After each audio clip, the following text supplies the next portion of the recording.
అంబేద్కర్ కోనసీమ జిల్లా కొత్తపేటలో సంక్రాంతి రెండవ రోజున జరిగే ప్రభల తీర్థం అంగరంగ వైభవంగా జరిగింది.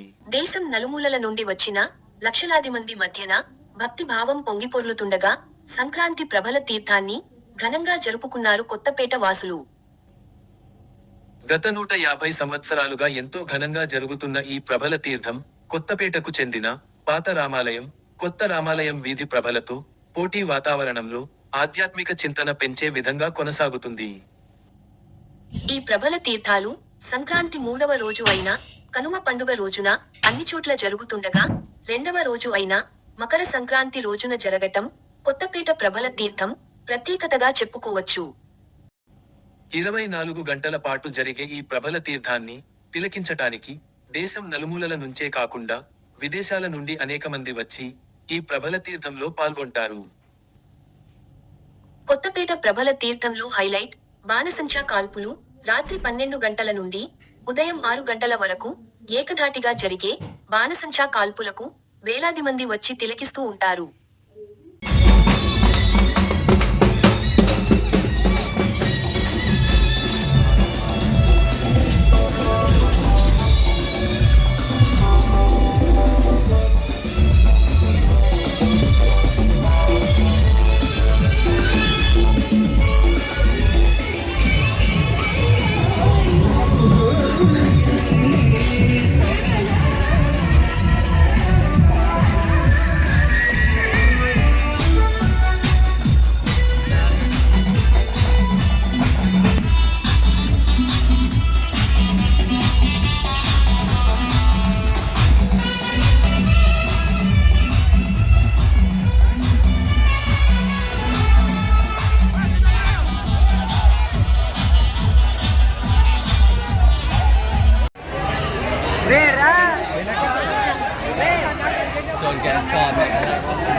Da.